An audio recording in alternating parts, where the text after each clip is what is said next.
संगम नगरी प्रयागराज में जहां बाहुबली पूर्व सांसद के बड़े बेटे उमर अहमद की पुलिस को तलाश थी और लखनऊ की सीबीआई स्पेशल कोर्ट में अतीक अहमद के बड़े बेटे उमर ने आज पुलिस को चकमा देते हुए सरेंडर किया है। जहां सीबीआई स्पेशल कोर्ट ने अतीक अहमद के बड़े बेटे उमर को 14 दिन की न्यायिक हिरासत में भेजा है। जुडिशरी कस्टडी के दौरान उमर को 27 अगस्त को आरोप पत्र संबंधित सुनवाई पेश किया जाएगा। उमर पर रंगदारी मांगने और व्यापारी को पीटने का आरोप है। उमर ने सीबीआई कोर्ट में आज सरेंडर किया है, जहां पुलिस को चकमा देकर उमर ने किया सरेंडर। प्रयागराज आज शहर दक्षिणी क्षेत्र में निकले मंत्री नंदी ने लोगों से मुलाकात की। वहीं खलीफा मंडी स्थित अरुण केसरवानी के प्रतिष्ठान पर पहुंचे मंत्री नंदी, जहां लोगों की उनसे मिलने के लिए भीड़ दिखाई दी। वहीं मंत्री नंदी ने आज व्यापारी वर्ग के लोगों से मुलाकात की। चौक नकाश कोना क्षेत्र में होते हुए मंत्री नंदी ने आज खलीफा मंडी में व्यापारियों से मुलाकात की, उनकी समस्या जानी। साथ ही मंत्री नंदी से लोगों ने अपनी आप बीती बताई। तो वहीं मंत्री नंदी ने लोगों की जन सुनवाई भी की और ऐसे में जगह जगह मंत्री नंदी से लोगों ने अपनी मदद की गुहार लगाई, जिस पर मंत्री नंदी ने आश्वासन दिया और सही उचित हर संभव मदद देने की बात की है। वहीं लोगों की समस्या जानी। वहीं लोगों ने लिखित तौर पर मंत्री नंदी को अपनी समस्या के लिए मदद की गुहार लगाई। वहीं आज मंत्री नंदी ने क्षेत्र में निकलकर लोगों की समस्या सुनी। संगम नगरी प्रयागराज इलाहाबाद विश्वविद्यालय के छात्र संघ भवन पर समाजवादी पार्टी की छात्र सभा की निवर्तमान राष्ट्रीय अध्यक्ष सुश्री नेहा यादव ने समाजवादी पार्टी की सदस्यता अभियान की शुरुआत की है, जिसमें विश्वविद्यालय के आम छात्र छात्राओं को प्रमुखता सहभागिता दिखाई तथा समाजवादी छात्र सभा के सदस्य बने। नेहा यादव ने छात्राओं को संबोधित करते हुए कहा कि समाजवादी की रक्षा लोकतंत्र बचाने के लिए समाजवादी सदस्यता बने। हम रोजगार व शिक्षा बचाने की लड़ाई लड़ रहे हैं। ऐसे में क्या कुछ कहा है नेहा यादव ने सदस्यता अभियान चलाते हुए, आइए सुनाते हैं आपको। आज संविधान की रक्षा के लिए व लोकतंत्र को बचाने के लिए समाजवादी पार्टी का सदस्यता अभियान इलाहाबाद विश्वविद्यालय के छात्र संघ भवन से प्रारंभ किया गया, जिसमें बड़ी संख्या में आम छात्र छात्राओं ने प्रथम बार समाजवादी पार्टी की सदस्यता ग्रहण की। आदरणीय अखिलेश यादव जी की नीतियों से प्रभावित होकर के, आदरणीय नेताजी की नीतियों से प्रभावित होकर के, समाजवादी विचारधारा से प्रभावित होकर के जो नए छात्र छात्राएँ हमारी पार्टी हमारे दल से जुड़े हैं, उन सभी ने नए अधिक से अधिक छात्र छात्राओं को जोड़ने का संकल्प लिया है। और हम इलाहाबाद की पूरे डेलीगेसियों में, इलाहाबाद के जितने भी एडेड कॉलेजेस हैं, राज्य विश्वविद्यालय हैं, सभी में जा कर के class to class, door to door campaign चला करके नए छात्र छात्राओं को समाजवादी पार्टी का सदस्य बनाने का प्रयास कर रहे हैं। नेहा यादव, निवर्तमान राष्ट्रीय अध्यक्ष समाजवादी छात्र। देश के युवाओं ने खेल में अपनी प्रतिभा का लोहा दुनिया में मनवाया है। कॉमनवेल्थ गेम में भी इस बार भारत का प्रदर्शन शानदार रहा। खेल की प्रतिभाओं को आगे बढ़ाने के लिए राज्य सरकार तमाम वादे करती है। बात करें प्रयागराज की, तो प्रयागराज में इकलौता सरकारी स्टेडियम अगर देखा जाए तो मदन मोहन मालवीय है, मगर वहां हर एक का सिलेक्शन होना संभव नहीं होता, जिससे कि खिलाड़ियों को काफी परेशानियां होती हैं। ऐसे में कई प्राइवेट जगह पर लोगों को अपनी शिक्षा लेनी पड़ती है। ऐसे में कुछ सीनियर कोच परेड ग्राउंड संगम क्षेत्र में बच्चों को कोचिंग देते हैं, मगर सरकारी सुविधा न होने से वो परेशान दिखाई दिए। बच्चों का भी कहना था कि हमें जो फैमिली से सपोर्ट मिलता है वही होता है, ना ही प्रशासन से ना ही सरकार से कोई सपोर्ट होता है। और आप देख सकते हैं इस फील्ड में संगम के परेड में बच्चे सीख रहे हैं, या फिर एंग्लो बंगाली इंटर कॉलेज में प्राइवेट कोचिंग चलती है या केपी संस्थान के द्वारा। मगर संगम तट पर जहाँ परेड ग्राउंड में कंटोनमेंट क्षेत्र में छात्रों ने यहाँ पर बना रखा है और यहाँ फोल्डिंग सारा सिस्टम है। रोज यहाँ पर नेट लगाते हैं और निकालते हैं, क्योंकि ये सरकारी जगह है और सबसे बड़ी बात ये कंटोनमेंट के एरिया है, इसलिए यहाँ पर कोई भी परमानेंट नहीं निर्माण हो सकता। ऐसे में जब हमने यहाँ पर सीनियर खिलाड़ी और जूनियर खिलाड़ियों के साथ कोच से बात करी तो उनका क्या कुछ कहना था इस पूरे मामले पर, आइए सुनाते हैं आपको। प्रयागराज में खेल के मैदानों की स्थिति थोड़ा सा बदतर है। यहाँ पास कोई सुविधाएं सरकार की तरफ से नहीं है। ग्राउंड को आप बनाइए, उसमें खेलिए।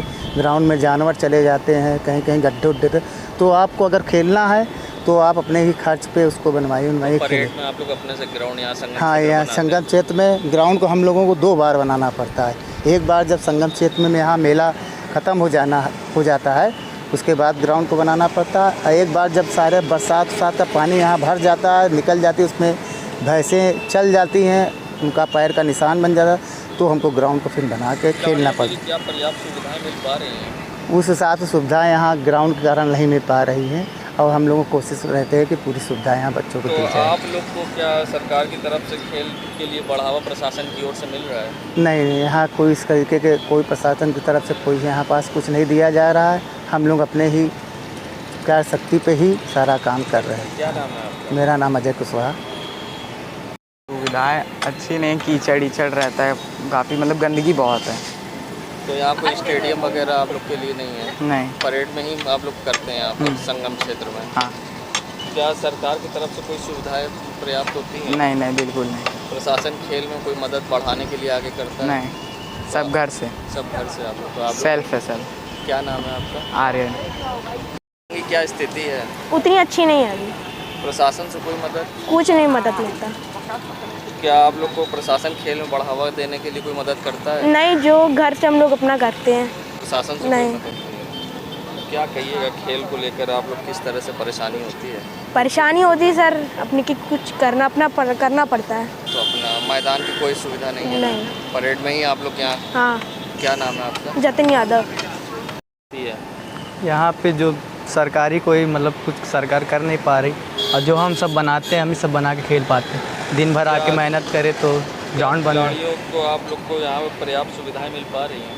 अब जो हमारे कोच यहाँ दे पाते हैं वो सुविधा हम लोग के लिए इतना ही बहुत है। तो क्या खेलों के लिए प्रशासन बढ़ावा नहीं दे रहा है या दे रहा है? नहीं, प्रशासन तो अभी तक कुछ नहीं कर पा रहा, जो हम सब कर रहे हैं। तो क्या नाम है आपका? प्रियांशु सोनी। प्रयागराज में हमारे यहाँ खेलों की बहुत ही दयनीय स्थिति है। जितने स्कूल कॉलेज में पहले खेल हुआ करते थे सब वो ख़त्म हो गए हैं। सब अपना अपना कारोबार करने लगे हैं। खेल का बहुत ख़राब दुर्दशा है, समझ लीजिए। क्या खिलाड़ियों को पर्याप्त सुविधाएं मिल पा रही हैं? कुछ नहीं। क्या खेलों को बढ़ावा देने में प्रशासन का सहयोग मिलता है आप लोग? कोई सहयोग नहीं। स्थानीय खेल मैदानों में खिलाड़ियों के लिए प्रैक्टिस करते हुए क्या व्यवस्थाएं हैं? कुछ नहीं, जो कुछ करना है हमको अपने आप से करना है। खिलाड़ी लोग खुद अपने से करते हैं। जी हाँ। परिचय बता दीजिए। मुझे उत्पल दादा कहते हैं, यहाँ को कोच हूँ। जी हाँ। संगम नगरी प्रयागराज जहां एक बार फिर से गंगा यमुना का जल स्तर बढ़ने लगा है, ऐसे में महापौर अभिलाषा नंदी गुप्ता ने आज राजापुर के कछारी इलाकों का निरीक्षण किया है। साथ ही महापौर आज अधिकारियों के संग राजापुर क्षेत्र के कछारी इलाकों में पहुंची, जहां महापौर इन गलियों से होते हुए कछार पहुंची और जहां पर उन्होंने बाढ़ क्षेत्र का नज़ारा देखा और साथ ही लगातार बढ़ रहे पानी को देखते हुए साथ ही उन्होंने डूबे हुए क्षेत्र के कछार के निरीक्षण किया। साथ ही महापौर अधिकारियों को आवश्यक दिशा निर्देश दिए। तो महापौर ने कछारी इलाके का निरीक्षण करने के बाद बाढ़ पीड़ितों के लिए बनाए गए एनी बेसन गर्ल्स इंटर कॉलेज में जहां बाढ़ प्रभावित लोगों के लिए बनाए गए बाढ़ शरणालय पहुंची, जहां पर उन्होंने बाढ़ शरणालय में बाढ़ पीड़ितों से हाल चाल जाना और उनकी समस्या जानी और साथ ही महापौर ने यहां पर संबंधित अधिकारियों को आवश्यक दिशा निर्देश दिए। संगम नगरी प्रयागराज जहां पीएम मोदी के सपने को साकार करने के लिए आज राजापुर सदर बाजार में अनामिका स्वीट 16 सैलून का उद्घाटन किया गया है, जिसमें महिलाओं को आत्मनिर्भर बनाने के लिए ये सैलून खोला गया है, जिसका उद्घाटन महिला मोर्चा प्रदेश अध्यक्ष कविता यादव त्रिपाठी ने किया। बता दें, महिलाओं को आत्मनिर्भर बनाने के लिए जहाँ पीएम मोदी ने लोगों से अपील की थी, तो वहीं अब पीएम मोदी के इस सपने को साकार करने के लिए अनामिका दास ने अनामिका स्वीट 16 सैलून का शुरुआत की है, जिसमें महिलाओं को ट्रेनिंग और प्रशिक्षण दिया जाएगा। साथ ही महिलाओं को प्रशिक्षण देने के साथ ही उनको यहाँ पर काम भी मिलेगा, जिससे महिला एक बार फिर से आत्मनिर्भर बन सकेंगी। सबसे पहले तो मैं अनामिका जी को बहुत बहुत बधाई देना चाहती हूँ कि उन्होंने जो मोदी जी का अभियान है, जो उनका सपना है महिलाओं को स्वावलंबन बनाने का, उसमें इन्होंने शुरुआत करी है और इससे पहले भी वो करती आ रही हैं। जो उनका पीवीआर मॉल में स्वीट 16 के नाम से पार्लर है, उसमें भी ये महिलाओं को अपने पैरों पे खड़ा होना इन्होंने यहाँ पे ट्रेनिंग देके किया है। और यहाँ पे इस एरिया में इनका पार्लर खुलने का जो मकसद है कि मध्यम वर्ग की महिलाओं को वो भी आ सकें और वो भी यहाँ पे सीख सकें और अपना जो भी काम है वो करवा सकें।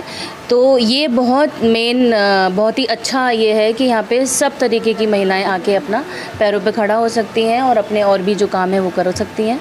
तो मैं पुनः एक बार अनामिका जी को बहुत बहुत बधाई देती हूँ। जी, सैलून तो मेरा पहले से ही था। इस ब्रांच के ओपनिंग करने का सबसे बड़ा रीज़न ये है कि पीएम मोदी जी का जो उनकी योजना थी आत्मनिर्भर होने की, तो मैं नारियों को, जो भी महिलाएं हैं, हमारी बहनें हैं, उनको मैं यहाँ पे फ्री में शिक्षा दूंगी। साल में कम से कम 15 लोगों को उनको रोज़गार का एक साधन दूंगी ताकि वो खुद के पैर पे खड़ी हो सके और अपने परिवार को चला सके। मेरा नाम अनामिका दास है।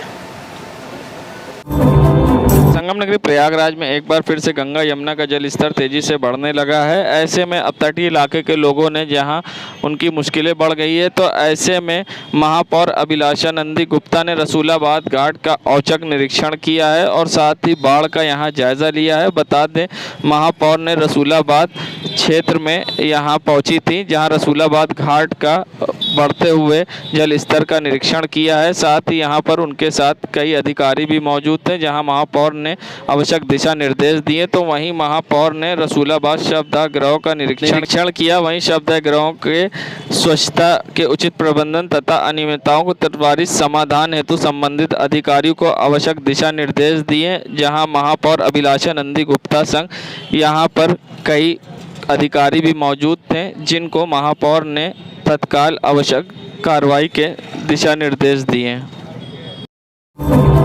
संगम नगरी प्रयागराज, जहां एसएसपी प्रयागराज शैलेश कुमार पांडे ने किया बड़ा ऐलान। अब बाहुबली माफिया गैंगस्टर एक्ट में वांछित लोगों के खिलाफ अब होगी बड़ी कार्रवाई, जहां 14A के तहत अब कुर्की की कार्रवाई होगी। बता दें, बाहुबली माफियाओं को चिन्हित कर जो कि गैंगस्टर में वांछित हैं, उन पर अब सख्त कार्रवाई की जाएगी। क्या कुछ कहा एसएसपी प्रयागराज ने, आइए सुनाते हैं।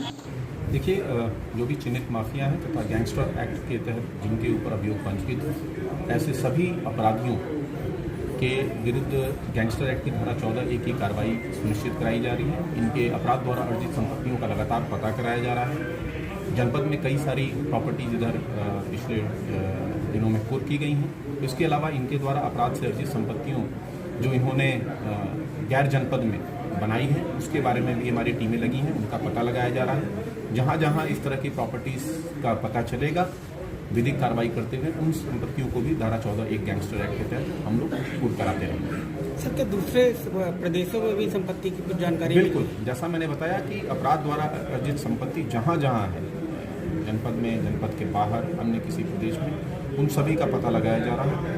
और जो भी संपत्तियाँ इस तरह की जानकारी में प्राप्त होंगी, उन सभी को विधिक कार्रवाई करते हुए धारा 14A गैंगस्टर एक्ट के तहत पूर्ण की जाएगी। संगम नगरी प्रयागराज का एक वीडियो अब सोशल मीडिया पर तेजी से वायरल हो रहा है, जहां सड़क पर खुलेआम लोग शराब पी रहे हैं। बता दें, शाहगंज रेलवे जंक्शन पुलिस चौकी के सामने खुलेआम यहां शराब पिलाई जाती है और आप देख सकते हैं यहां पर इनके लिए सुविधाएं भी हैं, जहां चखने के तौर पर ठेला व फल की दुकानें भी लगी हैं, जहाँ पर ये खड़े होकर चना और अन्य चीज़ लेते हैं और यहीं पर खड़े होकर शराब पीते हैं। पीछे दुकान है और दुकान से ही किसी ने वीडियो बनाकर अब इनका वायरल किया है। और साथ ही यहाँ पर वायरल वीडियो में आप देख सकते हैं खुलेआम किस तरह से बियर का कैन लेकर यहाँ पर खड़े हैं और खुलेआम सड़क पर ही शराब का पैक बनाकर पीते दिखाई दे रहे हैं यहाँ पे युवक। और सबसे बड़ी बात है, सामने पुलिस चौकी होने के बावजूद इन पर किसी प्रकार की कोई कार्रवाई नहीं होती। आखिर ऐसा क्यों और कैसे खुलेआम नियम कानून की धज्जियां उड़ाई जा रही हैं, अपने आप में एक बड़ा सवाल पुलिस पर खड़ा होता है। संगम नगरी प्रयागराज फिर से गंगा यमुना का जल स्तर बढ़ने लगा है। जहां गंगा यमुना का जल स्तर बीच में घटने लगा था, तो आज से फिर बढ़ने लगा है। वहीं आज फाफामऊ में 42.10 मीटर और खतरे का निशान 84.73 है। तो वहीं छतनांग का 81.39 मीटर है और खतरे का निशान 84.73 है। तो वहीं यमुना का नैनी में 81.99 मीटर है, जहाँ खतरे का निशान 84.73 मीटर है। बता दें, जहाँ फाफामऊ में 9 सेंटीमीटर, छतनांग में 8 सेंटीमीटर और नैनी में 14 सेंटीमीटर में जल बढ़ोतरी हुई है। ऐसे में अब लगातार फिर से जल स्तर तेजी से बढ़ रहा है और तटीय इलाकों के रहने वाले लोगों को खतरे सता रहा है, जहां जल मग्न होने के कारण तटीय इलाकों में रहने वाले काफ़ी परेशान हैं। कई लोग ने तो बाढ़ शरणालय में आसरा लिया है और ऐसे में अब लोगों ने अपने घर की छत पर ही अपना बसेरा बनाया है। वहीं फिर से बढ़ते जल स्तर ने लोगों की मुश्किलें बढ़ा दी है।